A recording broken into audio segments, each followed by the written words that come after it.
السلام عليكم متابعينا ومشاهدينا الأعزاء. بعد أن صورت لكم في فيديو سابق ووعدتكم على هذا الشلال كيف راح نرممه وكيف راح نصلحه وكيف راح نشغله، وراح نضيف له بعض المزروعات والسنادين الحلوة، وراح نخلق بيه جو كلش حلو وفكرة كلش حلوة.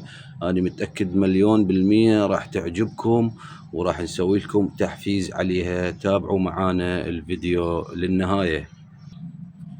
وهذا خبطنا اسمنت مثل ما تشوفون بهاي الطاسة. هسه نراويكم ايش راح نسوي بيه. وحضرنا مثلا هاي المزهرية دلة همينة تضيف له جمالية كلش حلوة. وحضرنا ايضا الواتر بوم مالته، هذا الواتر بوم مالته. طبعا هذا الاسمنت راح نسوي مثلا هسه عندنا هاي الحصواية، مثلا اكو مكانات مشلوعة هنا راح نلزقها، هنا راح نلزقها وراح نضيف لها بعض الاصباغ. راح ننظف الحوض مالته، هاي البايات الدرجات مالته همينة اكو مشلوعات ونحط لهن بعض من قطع السيراميك والحجر حتى تضيف له جمالية. وننظف الحوض مالته ونسوي لكم اياه كلش حلو. تابعوا الفيديو، الفكرة تفوتكم وكلش حلوة وان شاء الله تنال اعجابكم. وهنا اعزائي المشاهدين هسه مثلا هاي خلينا لها اسمنت، راح نرجعها بمكانها الحقيقي. وهاي وحدة والباقياتهم راح نسويهن وراح نختصر عليكم الموضوع بصورة سريعة. وتابعوا الفيديو للنهاية. وهنا متابعينا شوفوا شلون نقوم بهاي العملية. ارجع الحصى الى مكانه وبعض الاحجار، وطبعا راح اللون بالحصو يعني مو شكل واحد.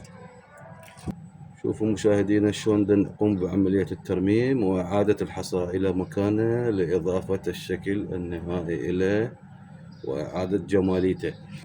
شوفوا مشاهدينا هاي القطعة الأخيرة من الترميم الفوق، هاي آخر قطعة من الحصى اللي هي راح نثبتها. وتابعوا معنا الفيديو للنهاية. وهنا أنا راح ننظف الحوض هذا ونبدل هاي الطاسة. وحاولوا تجيبون لون سمائي حتى اللون يبين سمائي ونظيف بفد رونق وبفد مشاهدة كلش حلوة.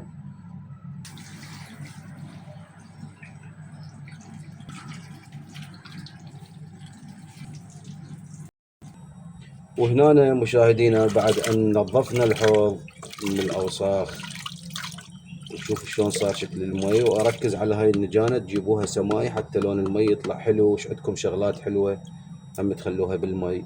وهاي الصوندة طبعا مخفية تصير بالحوض تصعد فوق حتى الواتر بوم يذب المي اللي فوق. وهذا هسه الواتر بوم راح نشكله،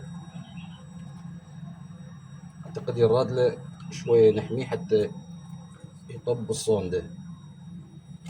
المهم خلي الواتر بوم هنا. وهاي الصفحة راح نرممها، نحط لها حجر دائري شكل دائري. وتابعوا معانا الفيديو للنهاية. وهنا مشاهدينا الأعزاء بعد ما رممنا هاي الصفحة وضفنا لها هاي الجمالية وخلينا الواتر بم راح يصعد ماء يذب منه من فوق وينزل على هاي الدرجات. وطبعا متعة الفيديو انه تشاهدونه بالتفصيل. والمفاجأة الكبرى بعد ان يتم تشغيل الفيديو راح الفقرة تنال اعجابكم. تحياتنا لكم، تابعوا الفيديو للنهاية.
وهنا اللون الأسود. هنا نطوخ المكانات القديمة شوي اللي رايح لونها واللي ضفناهم بالجديد. نحاول نعطي ألوان نفس ألوان الطبيعة وكأنما صخار جبال.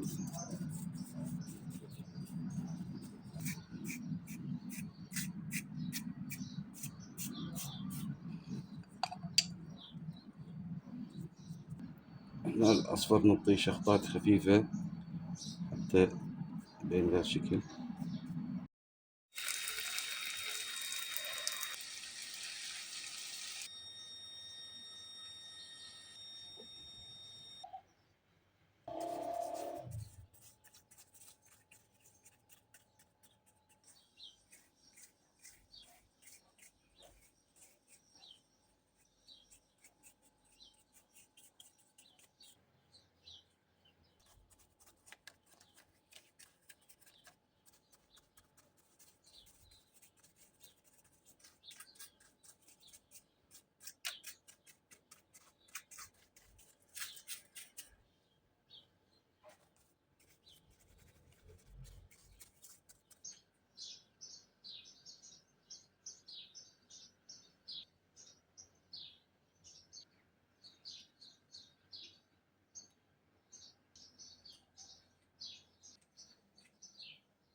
وهسه اجى دور اللون الأبيض.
وهنا حبايبي بنهاية الفيديو نحب نسلم عليكم ونقول لا تنسون الاشتراك بالقناة وتفعيل الجرس ولايك للفيديو وتعليق حلو مثلكم.